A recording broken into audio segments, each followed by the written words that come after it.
Hey, welcome to Guru Chronicles with your host, Soul Guru. That's me. Welcome back, ladies, gentlemen who are learning and inquiring more about women, and that young lady of your dreams that you look to sweep off her feet. Ladies, preparing you, getting you right and ready, some nuggets, some gold tips to help you reinvent yourself and revitalize and resurrect your eye and your spirit woman to identify that man that's been called to you. Stop all the distractions and getting off course. This chronicle is called Draw Him to You. And I want to talk about attracting a man to you. Now, the situation, not the situations I'm giving, but the points I bring up. You can't maybe do that all at a grocery store or those quick moments you may have an opportunity to meet someone or someone's introducing themselves to you.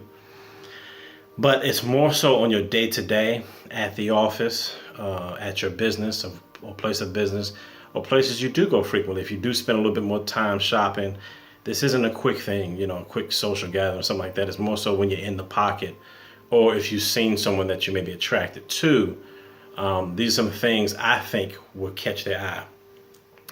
Now, right off the gate, I'm only talking one point that talks about physical, okay?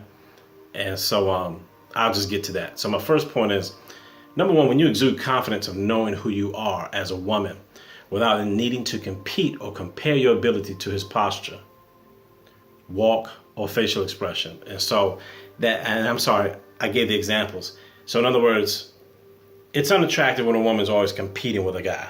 She's always trying to say stuff and make comments. Ladies, that's not attractive and that's not strong. A lot of women want to say, well, I'm a strong woman, I'm a strong black woman, or whatever woman you are. Being strong doesn't mean you have to argue. Being strong doesn't mean you have to have the last word. If anything, strength comes in restraint. So the less you have to prove, that shows strength. Even if you want to have the last word and you have the knowledge to, and you have the degrees to, and you have the certifications, and you have the bank account to do so, you don't have to do that. And so that comes down to a variety of things, but you can quickly see it as a woman walks, her posture, how she holds herself, her facial expression. And unfortunately, when women normally have a lot of things going on, I'll say most of those women tend to have a posture and a countenance that's not approachable for a guy. Some dudes don't care because some dudes just want to score, period. So they don't care.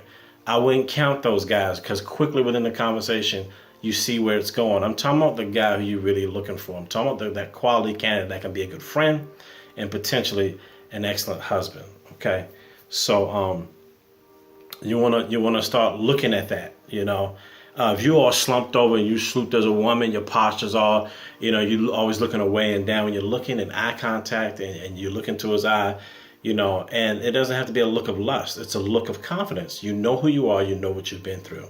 Okay, you know where you're going, and you're looking for somebody to partner and join with that and help lead you to that. Okay, well-groomed. This is the only thing I'm going to talk about that's physical.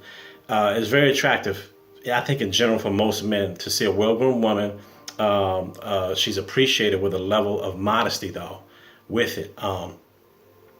Apparel that complements your frame.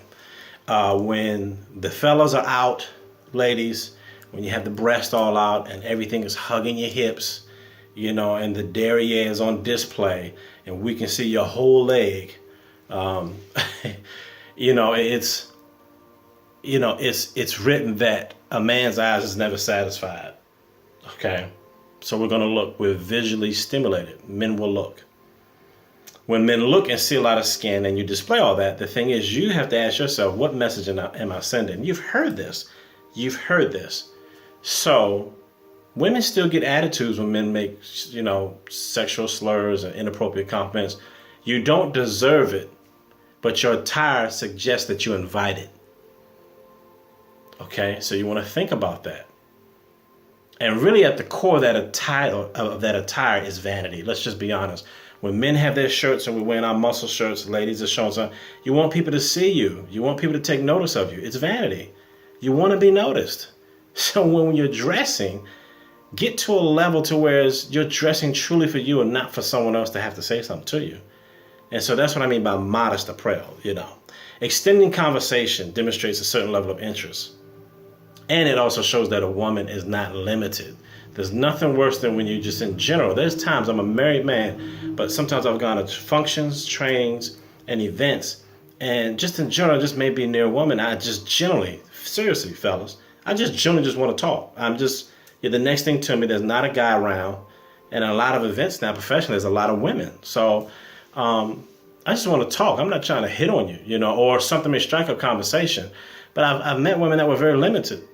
If the conversation wasn't about talking about them and wasn't about talking about her heels or her bag or where she's been or where she's going, and all that's fine, but you can tell it goes back to my last video, that me thing. It's like, it's all the world is about me type. That's not attractive. But it's very attractive when a woman can extend the conversation. She knows how to meet you where you are. And if she can connect to things you're connected to, like sports or electronics or IT, and they're like, wow, So those things are good. And that's usually a great start to a person you want to meet as a friend, especially if you're single, particularly if you're single. Probably a great network prospect if you're married and already in a serious relationship. You want to keep boundaries and standards up front, So other thing is when she's the point number 4, not being controlled by her girlfriends, able to stand on her own is necessary. If everything come out your mouth is from the pulpit of your girlfriends, who are usually 9 times out of 10 single, a lot of times if they're married, they a lot of times are not happy. So you always got to look at your source. Where's my source of wisdom and wealth of information coming from? You understand what I'm saying? That's if you should be honest. If you know your girlfriends are not happy, then you know they're not the source to help you in this new relationship or this relationship that you've been in, and to maintain and nurture that relationship. So she has to be able to stand on her own, have her own thoughts and ideas. Of course, from the last two videos, being open to learn some new information and apply that to move her forward, to always grow and develop, Next thing is being more honest with her thoughts, ideas of how she sees the world, yet able to process new information and adjust her view accordingly and not lose who she is in the process. You know what I mean? And so being honest about your thoughts. Don't think one thing and say another to please him and even your girlfriends. If you totally disagree, well, I disagree with that, or I challenge that view. Don't compromise certain things, because when you do that, that can become a bad habit, and later on it can cost you, and you end up in a relationship that's not healthy, is not productive, and you end up causing more harm and damage because you just weren't honest with yourself in your communication. Be honest. If you want to go out more, that's what you say. Don't do the classic female thing is, we don't go out anymore, when y'all just went out last weekend. That's not going to work. And I know that's talking female, but I'm saying for the man, it's not going to translate well. You'll find him disappearing, leaving, making the evening short, and if you're married, he'll go to the cave. We always got to come out, but he'll go to the cave, okay? So that's just something to work on. Next thing is awareness of surroundings and being able, with maturity, to use your intuition. And that's basically talking about the red flags. Come on, if you see certain things and you know it's an issue, I ain't talking about being super critical.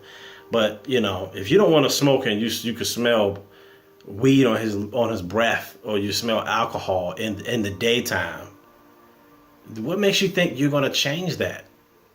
And that's another thing. This point is not on here. Your awareness should let you know you can't change and control him. Only thing you can control is you. That's all you can control. And that's why my first 4 videos was focused about you. Self-evaluation, getting yourself right, doing what you need to do for you. We can only work on ourselves. You can want the other person to do certain things, but you can't control that. Life doesn't happen that way. Life is more peaceful when you realize I can't control it all. And you're aware of that. And you're aware of your surroundings. And you're able to use your intuition and your tone, your voice, how you speak to him, to help him to understand where you're coming from. And you'll be surprised, depending on how you say it, can quickly alter how the man thinks about what you're saying, and he'll be right in agreement with you. Last thing is being conscious of your tone and the sound of when you're speaking. I mentioned this in the last video. I'm mentioning it again because it is a rampant problem. I've gone out with my wife as we go out to dinner, and I say, look at it, look, and she's watched women. And as a therapist, during the sessions, she's watching women, and she just came home one day and said, we women really have issues. She's like, we really always trying to control everything. That's a lot of causing a lot of marriages. Are men at fault for a lot of things, for neglect, negligence, constantly being stubborn and doing things our way? No doubt. But in order to implement transformation, there has to be modification of somebody's thinking. And right now, ladies, the video is about you. Because you're the cornerstone of society, of family, of community. And if you don't have the standard, if you don't know how to draw him, if you don't know how to have these basic faculties in place, not perfect, but developing and maturing to get in place for the ultimate relationship, it's going to be real rough if you're going to rely just on the men. It takes both genders to get this thing right. But for right now, this might be a test for you. Might be a trial. This post might be taking you through, but if you liked it, tell your girlfriends, pass this thing on, and make sure you subscribe and continue to hang out with the Soul Guru. I'm out.